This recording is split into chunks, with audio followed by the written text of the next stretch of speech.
بسم اللہ الرحمن الرحیم۔ آج کا ہمارا درس ہے لفظ قرآن کے بارے میں۔ لفظ قرآن قرآن سے بنا ہے یا لفظ قرآن قرات سے بنا ہے یا لفظ قرآن قرن سے بنا ہے، تینوں کی وجہ تسمیہ کیا ہے؟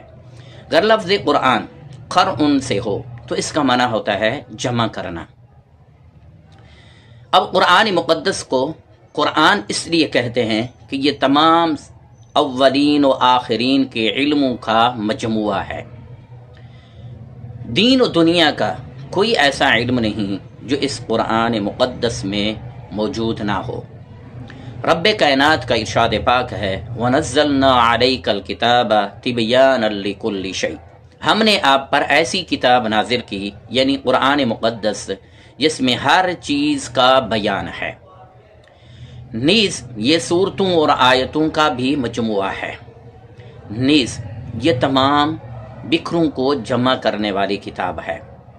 دیکھیے ہندی، سندھی، اجمی لوگ، ان کے لباس، طعام،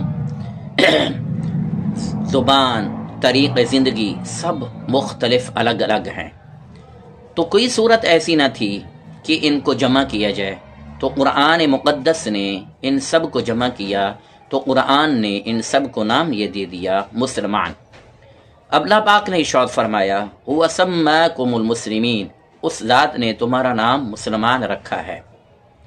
جس طرح شہد مختلف رنگ برنگ پھولوں کا رس ہوتا ہے تو ان کے مجموعے کو شہد کہا جاتا ہے، اسی طرح مسلمانوں کا رنگ الگ الگ ہے، زبان الگ الگ ہے، طریق زندگی الگ الگ ہے، مختلف ملکوں میں رہتے ہیں، لیکن قرآن مقدس نے ایک نام دیا، وہ نام دیا ہے مسلمان، کہ سبھی کے سبھی مسلمان ہیں۔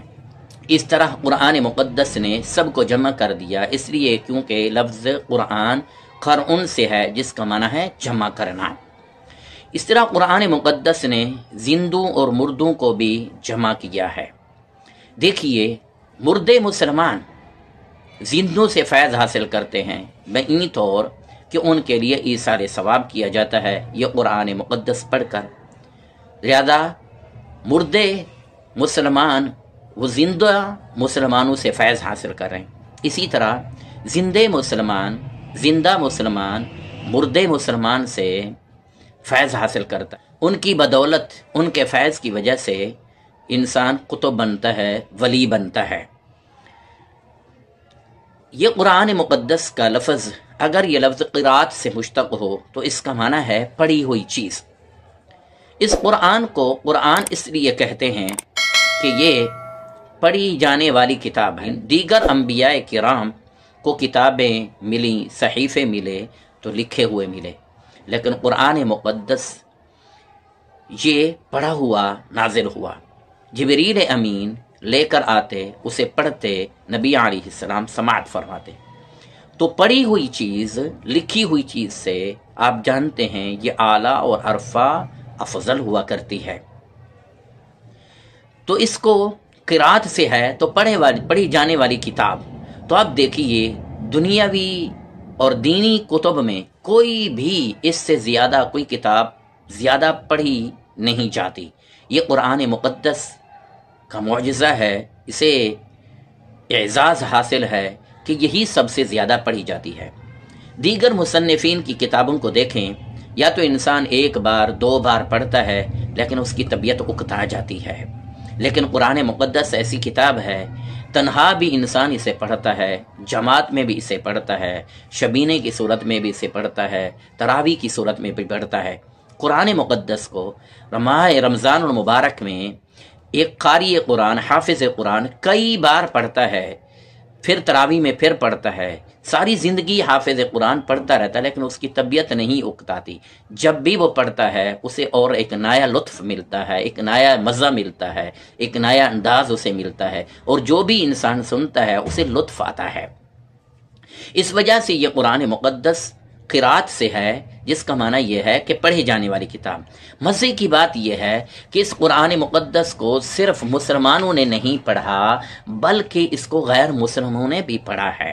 جس طرح حکیم الامت احمد یار خان نعیمی اپنی تفسیر نعیمی میں یہ ذکر کرتے ہیں کہ ایک مرتبہ رام چندر آریہ نے حضرت صدر الافاضل رحمت اللہ تعالی علیہ سے کہا، مجھے قرآن مقدس کے 14 پارے یاد ہیں، آپ کو میری کتاب جو وید ہے اس کا کچھ حصہ یاد ہے؟ فرمایا، یہ تو میرے قرآن مقدس کا کمال ہے کہ دوست تو دوست دشمنوں کے سینوں میں بھی پہنچ گیا ہے، اور یہ تیری کتاب اتنی کمزور ہے وہ دوستوں کے دلوں میں بھی گھر نہ کر سکی، اور